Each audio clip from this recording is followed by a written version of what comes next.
Chers amis, si je vous parle d'édifices, vous allez me dire, mais Nico, en fait, on aime beaucoup tes vidéos qui parlent d'horlogerie, qui parlent de montres, etc.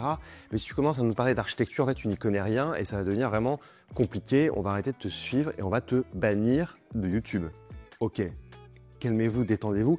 Edifice, c'est une des marques principales de la section horlogerie Casio, tout comme les G-Shock. Et aujourd'hui, chers amis, j'ai envie de vous présenter la nouvelle et la première montre Edifice automatique de l'histoire de Casio. D'ailleurs, la première montre automatique de l'histoire de Casio pour fêter les 25 ans de cette collection Edifice. C'est aujourd'hui, c'est tout de suite et c'est seulement sur les Rabilleurs.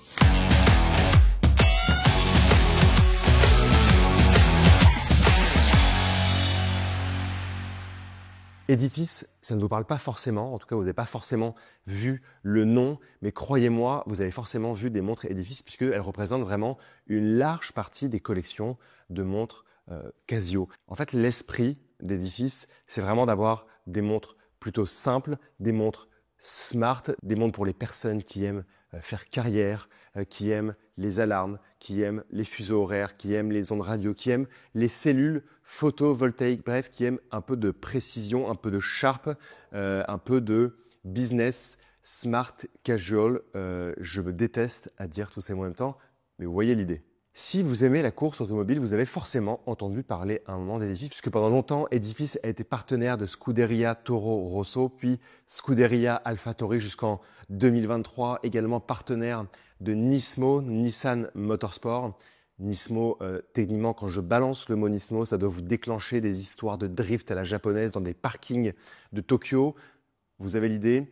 Aujourd'hui, Edifice s'est détaché de ces partenariats-là. Mais si Casio veut aller loin avec la montre, les montres même que je vais vous présenter aujourd'hui, à mon sens, il va falloir vite que la marque revienne dans ses considérations automobiles, sportives, bref, apporter un peu de fun pour sortir un peu la montre de ce qu'on connaît chez Edifice de manière générale.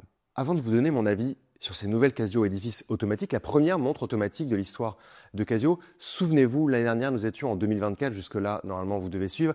On fêtait les 50 ans de la division horlogerie de Casio.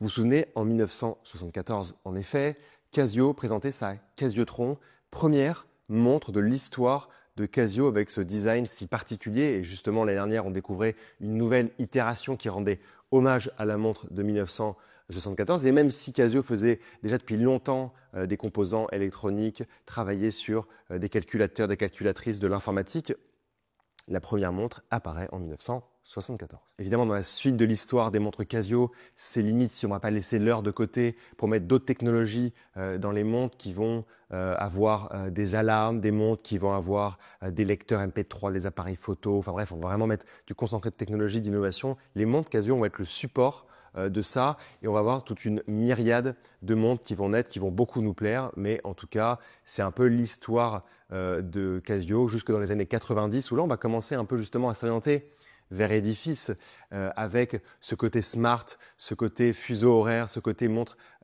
finalement qui paraissent simples mais qui sont complexes, qui se règlent avec les ondes radio, les satellites, etc. etc. Et pour voir la naissance d'Edifice justement au tournant du millénaire pour fêter aujourd'hui les 25 ans et la présentation de la première montre automatique Casio dans la collection Edifice. La montre Casio Edifice automatique, c'est 5 modèles. 3 modèles avec des cadrans de couleur, vous allez le voir, et 2 modèles avec des cadrans en carbone forgé, dont un modèle qui a aussi son boîtier en carbone forgé. Donc là, c'est d'un côté, on va avoir tout le côté technologie, innovation dont je vous parlais au début avec le côté smart, business, etc., etc. et le côté sport automobile qui ont été intégrés d'ores et déjà dans la montre. On va commencer d'ailleurs par vous parler de la montre avec son boîtier en carbone forgé qui mesure 40 mm de diamètre par rapport à toutes les autres nouveautés qui ont un boîtier en acier de 39 mm de diamètre. Cette référence est la référence EFK 100 XPB et elle a vraiment un côté foncé, un côté sportif. Elle est légère, comme je vous le disais, le boîtier a été réalisé en carbone forgé, le cadran a été réalisé en carbone forgé. On a 2 inserts en métal avec un revêtement PVD noir qui viennent faire la liaison avec le bracelet en uréthane, caoutchouc, avec cette boucle déployante signée bien évidemment.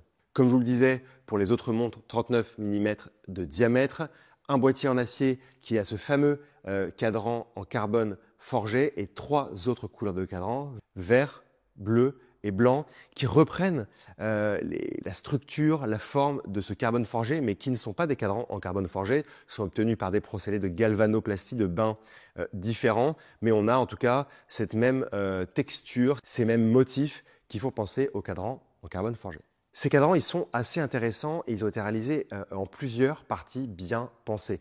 D'abord, on va retrouver le réau qui va reprendre la couleur du cadran avec la minuterie. Ensuite, le tour d'heure, il est azuré, donc vous avez ces fines lignes qui sont creusées façon un peu disque vinyle avec des index qui sont travaillés, fastés, brossés. Le centre, c'est là qu'on va retrouver ou bien le carbone forgé ou bien les procédés de galvanoplastie avec toutes ces formes un peu folles qui, moi, me font penser un peu à des cartes marines. Les aiguilles n'ont pas été laissées de côté, elles sont fastées, elles sont ajourées, ce qui d'ailleurs permet de voir un peu plus sur le cadran et leur extrémité est luminescente. Ce que j'aime également, c'est que la date est intégrée à 6 heures. À la fois, elle est très lisible, en même temps, elle est plutôt discrète.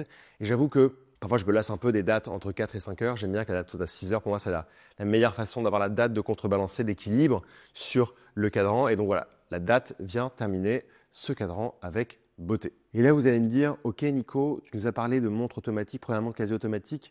Qu'en est-il? Qu'en est-il? Je vais vous répondre tout de suite. À l'intérieur, chers amis, on trouve le bien connu calibre Seiko NH35A ou NH35, c'est un peu la même chose, 40 heures de réserve de marche. Un remontage automatique, bien évidemment, on voit à travers le fond saphir la masse oscillante. Et surtout, on va avoir cette précision annoncée à moins 35 plus 45 secondes par jour. Là, vous allez me dire, Nico, stop, tu nous parles de chronométrie toute la journée, tu nous parles de montres précises, c'est un peu ce qui te passionne dans l'horlogerie. Cela est vrai.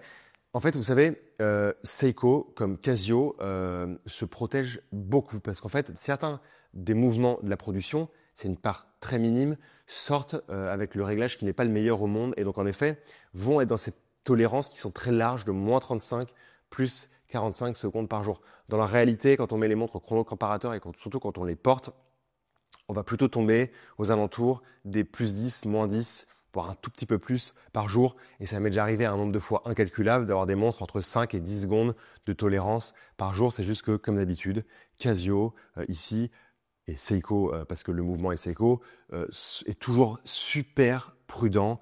D'ailleurs, techniquement, ce calibre Seiko, c'est moins 20 plus 40, mais ici, pour davantage de prudence, Casio annonce un moins 35 plus 45 secondes, mais dans la réalité, ce n'est pas le cas. Et ça permet, en ayant ce mouvement qui n'est pas si mal finalement en termes de précision, mais ce n'est pas un mouvement chronométrique, je suis bien d'accord avec vous, d'aller sur une pièce qui est très bien faite pour des prix vraiment abordable, avec le vrai thème abordable. On ne dit pas 5 000 euros, c'est abordable, mais là, on est en dessous des 300 euros, vous allez le voir, pour la majorité des modèles.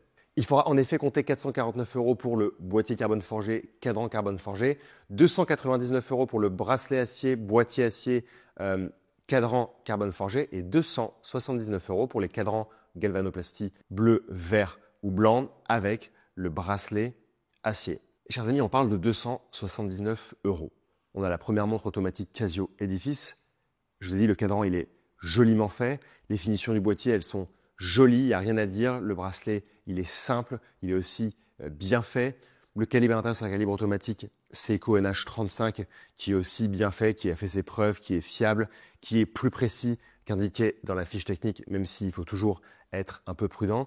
Donc quand même, pour 279 euros, on peut se faire plaisir avec une montre qui a de la gueule, qui a de jolies proportions et qui est bien faite. Donc, je pense que les cases sont toutes cochées et c'est le support, c'est le trampoline, c'est le tremplin pour Casio pour développer davantage de montres mécaniques dans le futur, faire évoluer la montre automatique dans la gamme Edifice. C'est un très bon premier point. Je suis très heureux de ça. Surtout, je suis très attentif à ce qui va se passer dans le futur. Moi, ce que j'attends de la part de Casio et surtout d'Edifice, c'est pas tant de dire, allez, on balance une montre automatique à moins de 300 euros.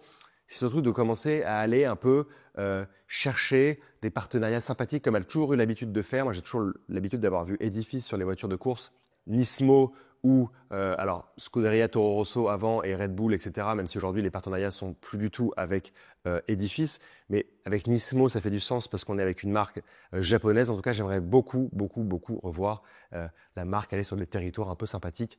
Comme ça, ce sera à mon avis utile pour son développement. Quoi qu'il en soit, ces nouvelles Casio Edifice automatiques, elles sont disponibles à partir du 1er août dans la boutique G-Shock de Paris, la boutique G-Shock de Lyon.